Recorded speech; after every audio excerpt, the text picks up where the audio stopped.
বন্ধুরা আজ আবার মাছ ধরে এনেছে পুকুর থেকে। তো এখানে অনেকগুলো জিওল মাছ আর একটা কই মাছ আছে জিয়ানো, আর এই রুই মাছটা পেয়েছে। তো এই রুই মাছের রেসিপি আমি আপনাদের সাথে শেয়ার করব আজ। তো দেখতে থাকুন। আজকে বানিয়ে নেব রুই মাছ দিয়ে, এঁচড় দিয়ে, আলু দিয়ে একটা ঝোল। তো আমরা এঁচড়ের তরকারি বিভিন্ন রকম খেয়েছি, কিন্তু মাছ দিয়ে যে ঝোল করা যায় এটা আমিও জানতাম না। আমার একটা জাকে দেখেছি যে এঁচড় দিয়ে মাছের ঝোল করতে। তো আমি একটু বড় সাইজের করে এঁচড়গুলো একটু কেটে নিয়েছি, আর তার সাথে দিয়ে দিয়েছি দুটো আলু।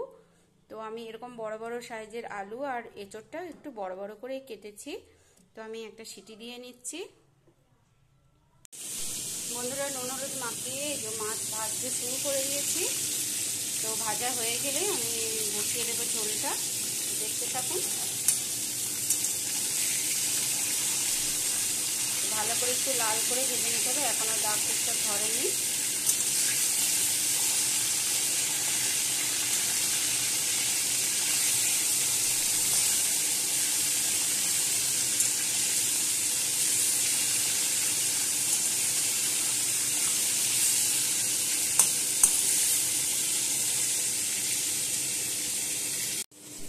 বন্ধুরা এই যে মাছগুলো ভেজে তুলে নিয়েছি, আর এঁচড়টা সিদ্ধ করে এখানে নিয়ে নিয়েছি, আর কড়ার মধ্যে আরও কিছুটা সর্ষের তেল আমি দিয়ে দিয়েছি। তো এবার আমি ফোড়ন হিসেবে দিয়ে দেবো এর মধ্যে তেজপাতা, একটা শুকনো লঙ্কা, আর কিছুটা পরিমাণ 5 ফোড়ন দিয়ে দিলাম আমি।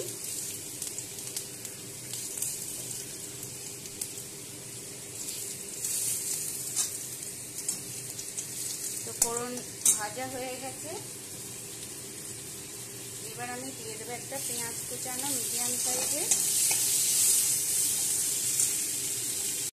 এই পাশে যে সাদা তিল বাটা দিয়ে পোস্ত স্টাইলে বানাবো, একটা শুকনো লঙ্কা ফোড়ন দিয়ে, তাতে বেশি পেঁয়াজ দিয়েছি। পেঁয়াজ আর আলু এরকম লম্বা লম্বা করে কেটে আমি নুন দিয়ে ভাজতে দিয়ে দিয়েছি। খুব সুন্দর খেতে হয়। আপনারা যারা খাননি এখনো পর্যন্ত করে খাবেন, আর যারা খেয়েছেন তাদের স্বাদ জানেনই। তো আমি এঁচড় দিয়ে যে মাছের ঝোল বানাবো তার সাথে এটাও বানিয়ে নেব।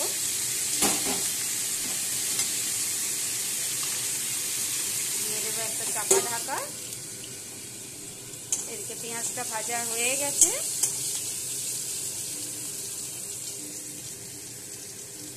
এবার আমি এই যে সিদ্ধ করে রাখা এঁচড় আলুটা অ্যাড করে দিচ্ছি। সিদ্ধ করে আমি জল ঝরিয়ে নিয়েছি একদমই।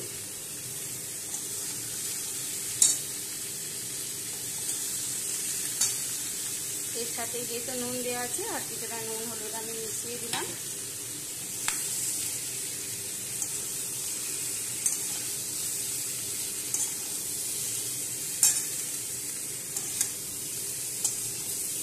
তো গ্যাসের ফ্লেমটা একটু হাই করে দিয়ে ভালো করে নাড়াচাড়া করে নেব।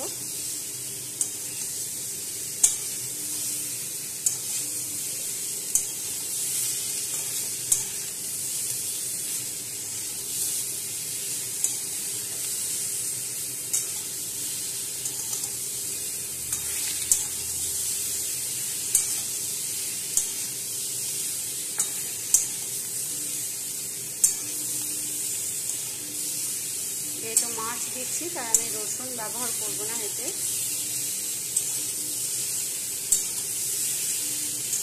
তো আমার কাছে টমেটো ছিল না বলে আমি টমেটো দিলাম না। আপনারা অবশ্যই টমেটো দেবেন, এতে করে স্বাদটা আরও ভালো হবে। বন্ধুরা এই যে মশলা বেটে নিয়েছি। তো ধনে জিরে আদা শুকনো লঙ্কার পেস্ট আমি মিক্সি জার থেকে দিয়ে একবারে দিয়ে দিচ্ছি। ভালো করে একবার কষিয়ে নিচ্ছি। এদিকে এটা নাড়তে থাকবো একটুখানি।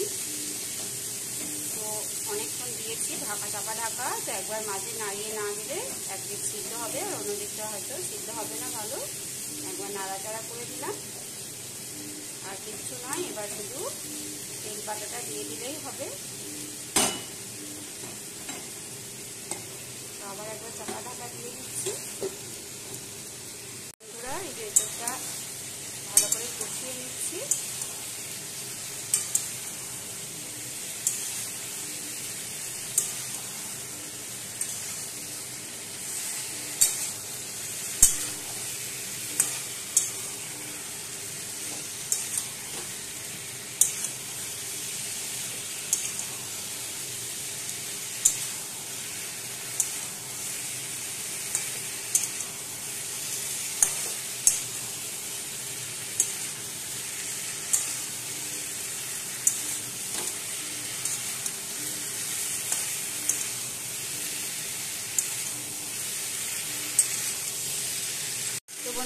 দিয়ে দেবো বেশ কিছুটা পরিমাণ জল।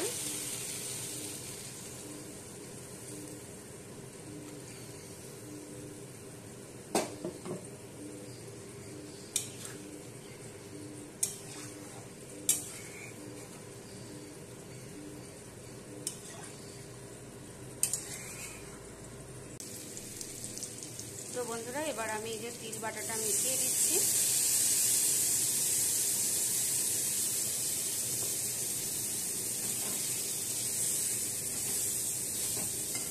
এটা হয়ে গেছে, এবার একটু ফুটে উঠলে এটা আমি নামিয়ে নেব। আর এদিকে এই যে এছাড়া ঝোল ফুটতে শুরু করে দিয়েছে, এবার আমি এর মধ্যে মাছগুলো দিয়ে দিচ্ছি। ভেজে রাখা মাছগুলো আমি অ্যাড করে দিচ্ছি।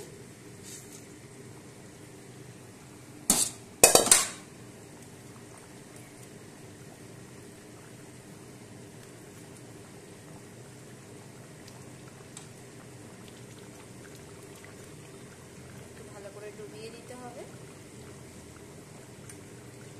যেহেতু সবজি সেদ্ধ মাছ ভাজা, তাই একদমই বেশি আর সময় লাগবে না।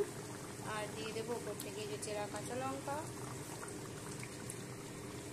আর খুব সামান্য পরিমাণ চিনি দিয়ে দিচ্ছি। এটা অপশনাল, আপনারা চাইলে এটা অ্যাভয়েড করতে পারেন।